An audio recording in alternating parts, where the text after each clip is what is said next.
Buivydas from the New England Recovery Center as well as Spectrum Health Systems. And today's episode is going to be a little different from what we've done in the past. Typically, as you know, we always have a guest or a couple of guests here. I am your guest today, and I'm going to be doing a presentation for you folks on a topic that all of us here at New England Recovery, as well as Spectrum Health Systems, as well as many other folks in the field and just in the community at large, are asking questions about. And the challenges are how to answer these questions. The challenges are presentation right here. It's all about legal cannabis, legal marijuana. What are the challenges that are facing folks who are in recovery, folks who treat folks in recovery, families, communities, medical facilities as well.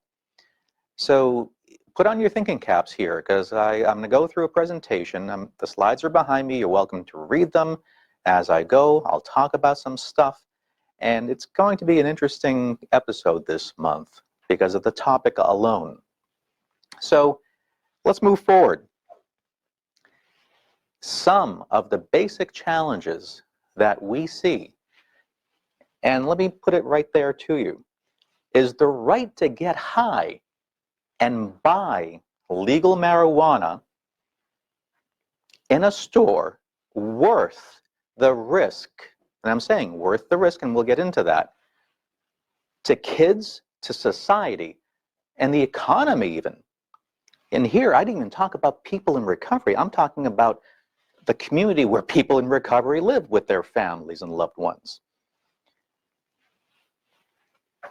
And why do we say this? Well, we already know with the current types of cannabis that's out there, that's legal, and of course still illegally out there, is that there is greater addiction. And you're saying you can get addicted to marijuana, and the costs increase to the society out there. It costs a lot to treat people, car crashes, everything that goes along with treating somebody in a car crash because they were high on pot. So you're saying, well, pot, yeah, they were under the influence, driving under the influence, a DUI. And that's how they're looking at it. That's how Massachusetts looks at it as well. Even if it was something else, you're on an opioid, you're on a benzodiazepine, and you're driving, well, guess what? You're driving under the influence. And that's an issue, that's a problem. Here's another thing, compromising the process of science, of research, in the name of politics, because it is very political, you've heard it in the news, left and right, because it's public opinion. Oh, we need to have this legalized. It is legalized in Massachusetts. Public opinion said, let's do it. However, were all the pieces put together for folks to understand that, well, folks, we got it legalized, but this is what comes along with legalization, just so you know. And again, I'm not giving an opinion, I'm giving you the challenges for folks in recovery, for folks who are not in recovery, for families of all. There are challenges here to look at with legalized marijuana. Is marijuana medicine? Medical marijuana's been around already in Massachusetts for a bit. It's going into other states. Is it medicine? No. It is not medicine.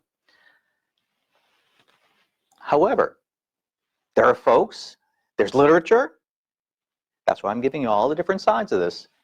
Yes, there are marijuana-based pills available.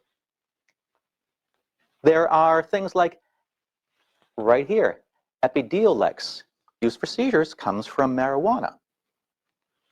So when you see this, and as I move off, you can see the screen a bit at times, so you can see it, and I move around. There are other medications coming soon as well. And then there's a maybe, that is marijuana medicine. Research is ongoing. It continues to be ongoing to look at all the components that are in marijuana. It's not just THC. There's over 100 different components that make up a marijuana plant, and they haven't all been studied. So these are things to think about, the challenges. We know pot, marijuana, is popular. We know it's popular. 89% agree on legal use of marijuana. 89% of the population through a poll. If it's prescribed by a doctor, that's very nice. So a doctor prescribes it, got the license because the state said you're allowed to. Big population said, yes, it's fine. 60% agree on legal use recreationally.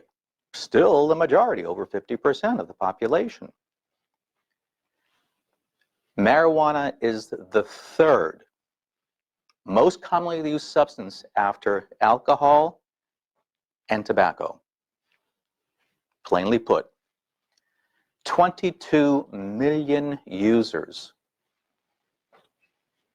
That's 8% of people 12 years and older. So here's a question. It's a question. Why would you need to smoke marijuana to get its potential medical effects? Why would you need to smoke it for the... Do we smoke other things? People smoke everything. Is it medicinally said to be better for you? No. People do smoke opioids. They do smoke stimulants. You can smoke anything, basically, if you want to. Is that for medicinal purposes or not? Again, here's that challenge for you. Marijuana is legal, right? Okay. Alcohol is legal, right? All right again. Do we prescribe alcohol to treat something? Well, back in the day, you'll hear a lot of folks say, oh, well, I self-prescribed medical use of alcohol to help me. Purely medicinal purposes. We know where that went. So again, that alcohol is a legal substance, psychoactive substance, but we don't prescribe it for anything. People use it, people overuse it, abuse it. We get that. And they're dependent on it. Now we have marijuana, prescribed legally for medicinal purposes. And can you get intoxicated? You sure can. Can you build up tolerance? You sure can. Dependency? Yeah, you can. With all the problems that alcohol can have as well. So you see where I'm going with this. This is playing a little bit of devil's advocate for all the glorification of legalized pot. There's a lot of stuff that wasn't really pulled out and taught out for folks to see. Why do people use medical marijuana? I'm not talking recreational now, medical as it's called. Pain relief is the #1 use. Pain relief. I have back pain, I have neck pain, I have pain I can't describe, I don't know where it is, but I have pain. Please give me marijuana for it. And then going down to sleep, 70%, so they can fall asleep. Okay. And keep going. To relax, muscle spasm, anxiety, appetite, nausea, and depression. These are the reported uses by people for marijuana, medical marijuana. When you think about it, those are a lot of different things going on for people. That's why when medical marijuana opened up, lines formed.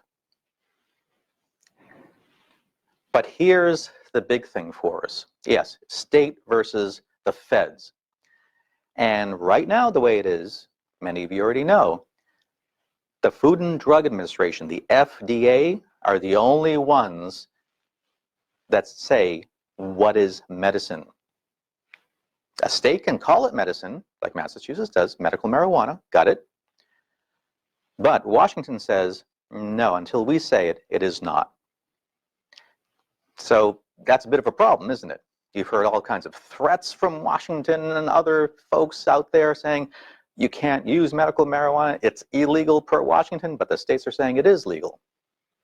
However, there is no sound scientific studies that support medical use of marijuana. Sounds scientific.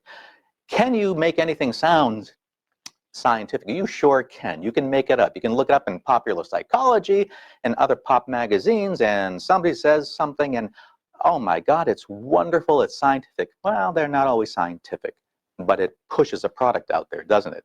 It's good advertising, good marketing. So right now, there are alternative FDA-approved medicines for many of the uses that marijuana is used for. So why would you need yet another one? A lot of people have said. That is a good question. Why do you need? You need more and more different medications to do the same thing? Yes, I get it. It's natural, some folks say. Other medications come from natural products too, by the way. So it doesn't always work quite like that. Alcohol is natural, occurs naturally out there in the world. Fermentation. Here's something as well. These are the big guys that determine what good research is and all that for the country. National Academies Press, there is conclusive or substantial evidence that marijuana can treat chronic pain. So they're saying there is conclusive substantial. The press here, the Academy's Press. So now you have the FDA saying there's nothing out there. These guys are saying, yeah, there's stuff out there that say it does work, it does help. However, they also said that moderate evidence shows that if you use a lot of today's cannabis, you're at increased risk for several things. Let me show you. Depression. What? Yes. If you overuse pot, you may indeed create depression that you never had before. Alcohol can do that too, by the way. We know that for a fact. Increased symptoms of mania and hypomania, people who get manic, almost crazy looking in behaviors, that mimic bipolar disorder. Okay. Incidents of suicidal ideation, meaning thoughts of suicide, killing yourself, and actually trying to. And there's a higher incidence among heavy users of pot. Okay. There's increased completed successful suicides too. And then social anxiety disorder, meaning you can't handle being around people anymore. You have such panic attacks that you stay inside from pot use. So these are serious things. Many times I do kind of chuckle about stuff. Sometimes I don't. These are some of the reasons I don't. So currently, marijuana for medical use as medicine is not approved by all these folks here. Some of these you have heard about, some of these you've never heard from. The American Medical Association, okay, the AMA, bunch of docs, got it.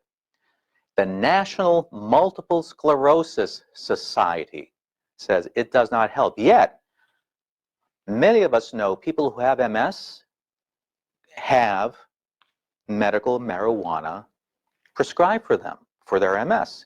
Yet, the National Multiple Sclerosis Society says we don't approve that. Yet people who have MS swear by taking pot helps them with their symptomology. So what do you do here?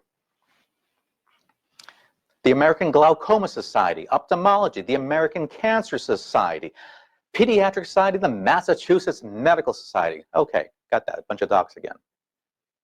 But those that we actually know, folks who have MS, friends, relatives, loved ones, the National Society that kind of helps, and that says they don't approve of it. Strange, isn't it? Increase access and availability to medical marijuana, legal pot, leads to decreased perceptions of harm and increased use. So the more now what we're seeing use goes on, that's now medical, it's okay, the perception is that it doesn't really harm anybody. It's okay. Interestingly enough, we see that with heroin currently. A perception, especially by younger folks in many areas, that heroin's so clean, it's okay to use, snort, it's not a big deal. 20 years ago, people said, oh, it's just those people. Now, because of the decreased access to heroin, people are saying, it's not so bad maybe. And that's a perception issue. And that's what we're seeing here. Prescribed opioids? Yeah, well, we know how we're dealing with that right now. People are dying left and right from opioids. And legal opioids at that sometimes.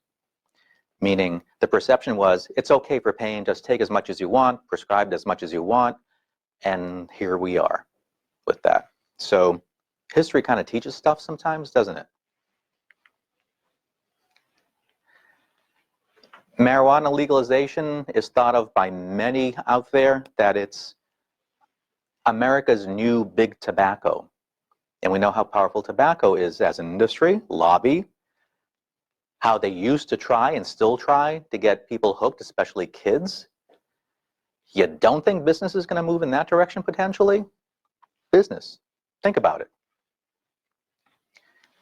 Cannabis food and candy is already being marketed for kids. Gummy bears. Well, let's say I like regular gummy bears. You know, I don't have a lot of them, and once in a while, it's kind of nice if you see them. But kids tend to like them a lot more than adults, don't they? And yet, the cannabis industry, the edible part, is saying, hey, we found folks who are going to like this, the kids. And it's marketed in that direction. How cool is that? Is alcohol marketed towards kids? It still somewhat is. It was a lot more in the past until legislation said, stop that. Meaning putting all these fancy grape-flavored drinks full of alcohol and basically as much stimulants as you could take in there, legal stimulants, and kids would start getting them, start using them, get addicted to them. Tobacco's the same thing. Stuff like Pop-Tarts. Now again, a lot of adults like Pop-Tarts once in a while. Sometimes they like them too much. So they also go for those adults who tend to like that kind of food. And to naming it that. I chuckle at it when I first saw it, but then you think, oh my God, this is clever marketing, isn't it? To get pot out there into mainstream, acceptable. The idea of pot, hash, whatever you want to call it, brownies, that's old school. The new stuff is the way to market it, and that's what's happening right now. And some of you in the audience may remember Cheech and Chong from the 70s, 80s, kind of my generation. Pot back then was nothing compared to today's cannabis. The hybridization has made it sometimes up to 30, depending on hybrids, up to 30 times more powerful than that pot that was from that time period, the 70s and 80s. Back then, pot wasn't addicting. Now we know it is addicting. Didn't used to be, but it is now through hybridization. So it's not Cheech and Chong's weed from the day. It is not. It's still increasing. 11% is average now. More hybridization is occurring, and some reports have come out from Europe up to 30% potency of THC. So that now many people, oh, that's the stuff I need to get. Just like when you hear folks about some good heroin or fentanyl going out there, people rush to that. Same thing here. People go to Amsterdam. I just told you. Addiction is occurring, folks. But again, alcohol is legal. We're not taking it off the market, are we? And it's addicting. Don't we know people who died from alcoholism? We do. And it continues. Almost forgetting about alcoholism because of the opioid epidemic right now. Yet people are still getting hooked on alcohol and booze and dying from it. So here are a couple of states that first started this out, thinking this is going to be the rage, it's great. Okay. Legalization, they already discovered, of medical marijuana, legal marijuana, will increase public costs, whether police, ambulance, ERs, schools, hospitals, you name it, treatment facilities, family systems, just like alcohol and tobacco. There are issues with that. There are issues with that. You see them on TV as commercials sometimes, don't you? The effects of tobacco on people's physical health and their families. For every buck, here, this is cool, for every buck in alcohol and tax revenue, society loses 10 bucks in social costs from accidents to health issues. How cool is that? So yeah, we made a buck on taxing marijuana and pot. That's beautiful.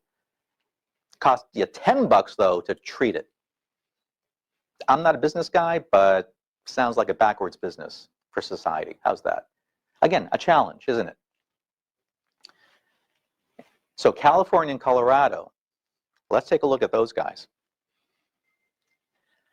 Now, compassionate care for people who do have MS, other things going on, medically, physically, psychologically. You do want to provide compassionate care. You want to treat people compassionately, with dignity, so pain is gone. They're relieved. Symptoms are gone or reduced, right? Or is it just simply increase access to pot? So compassionate care to help somebody, or let's just open up the floodgates to pot as much as possible. Well, here you go. And sorry for some of the small wording here, but I'll tell you what it means. Less than 5% of people with a medical marijuana card holder have cancer, HIV/AIDS, or some life-threatening disease. Less than 5% of these card holders. The other are registered for ailments such as general pain or headaches. Take an aspirin. How's that? Take an ibuprofen if you need to, a little stronger. Yet 90%, that's what they have a medical marijuana card for. The 5% are for some life-threatening problems. Understandable. More than 80% of these card holders in California, in Colorado, are white males between the ages of 17 and 35 years old. Prime time for diseases, right? No, they're not. That's prime time of life. No history of any chronic illness, these card holders who need medical marijuana now. But they do have a history of alcohol and drug use. So again, I'm trying to make sense of this. Because if you're a person in recovery, and many stand by the old ways of AA, NA, and others who say a drug is a drug is a drug, or you're just replacing one drug with another, okay, I get it. We provide medication-assisted treatment, MAT. We do, for opioids, for other things. So is this different? It's how it's done that is different. The accessibility is how it's done. How it's marketed is different. See where I'm going with this?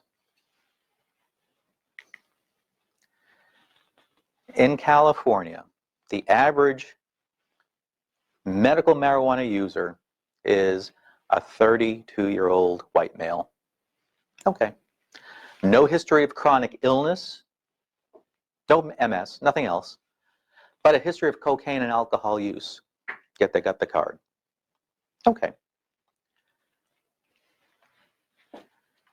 And another study in California says that 44% of the users received pot, legal medical pot, for headaches, and others for some unknown exhaustion. They're exhausted, so I need some pot.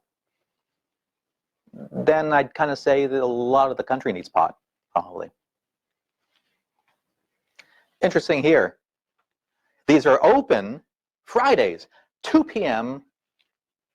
and Sundays at noon. Odd timing, meaning aren't you at work? Or aren't you doing something else? And that's the primary foot traffic in California for dispensaries. Here, this is Colorado. A big chunk in Colorado for whatever medical condition they have, and here it's for severe pain. That's what it's prescribed for in Colorado, severe pain. And then smaller amounts. Muscle spasms. Okay, could be caused by multiple things, we don't know. So that I can see that. Seizures, nausea, perhaps from other medications, perhaps from cancer. So I can see some legitimacy there too, as many of you guys can. So you can see how challenges occur. The reporting, one state says this, another says this is what it's used for. Some of the issues, the challenges with medical marijuana is that the legislation is not up to par right now with what's going to happen, already is kind of happening. So pot-based products, and I'm not talking CBD oil right now, I'm talking regular pot with THC in it, the psychoactive component. They're in foods, oils, we get it, ointments, aerosols, and can legally be sold as medicine in that state. Washington, the feds say it's illegal, but they're not shutting the states down. That's how we work in this country. And you get to see some of this stuff. I mentioned pot tarts, and actually it's Kellogg's producing it.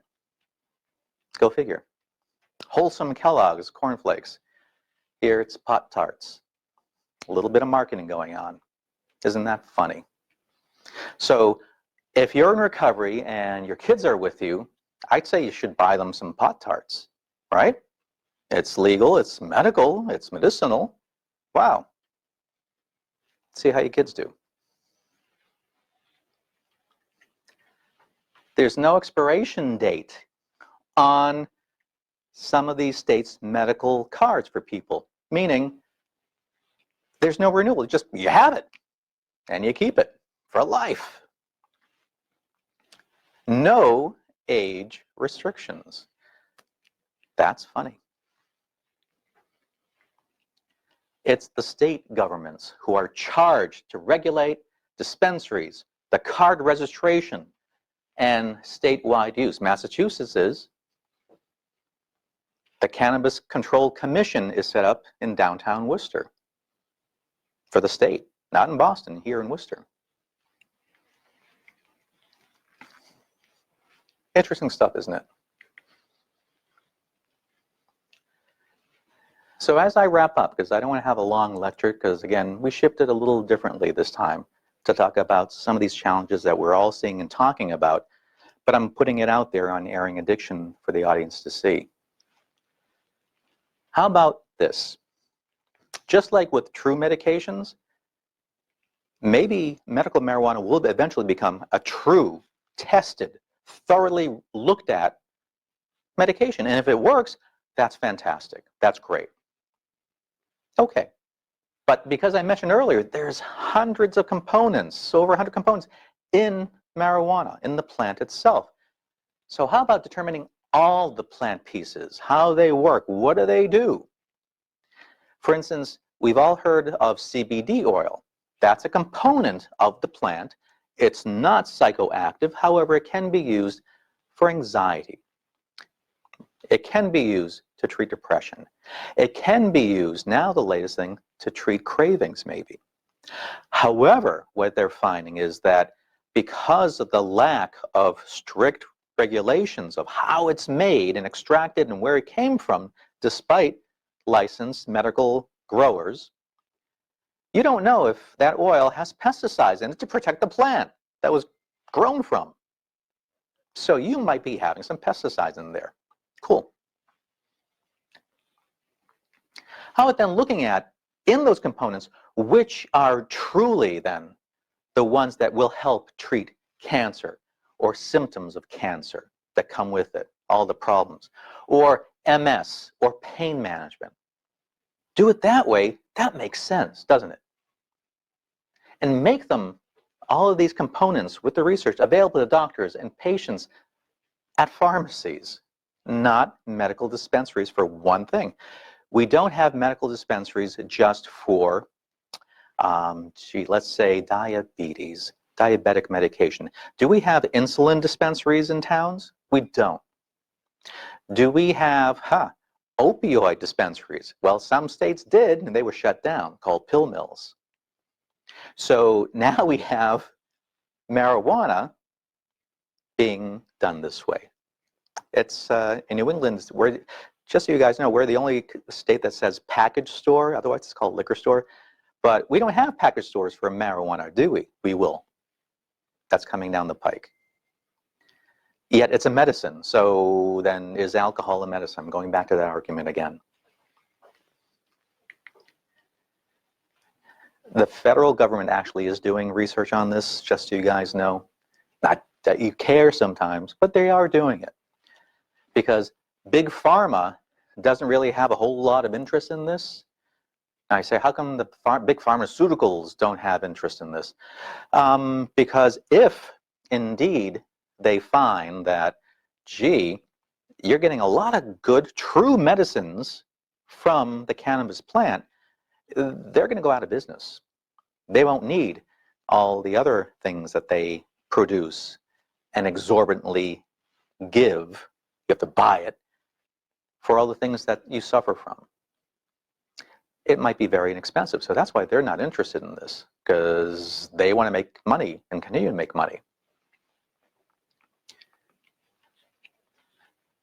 So the studies are occurring.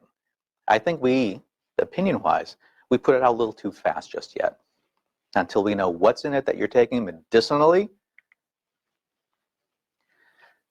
So how about a truly compassionate way to help people who are suffering, whether it is cancer, it is MS, it is some of the stuff that opioid recovering folks suffer from. Can that help them? I hope to God it can someday, and that'd be great. It really would be. But until then, you already heard Walmart's going to have CBD oils soon on their shelves. All right. It's not going to be in the medical area.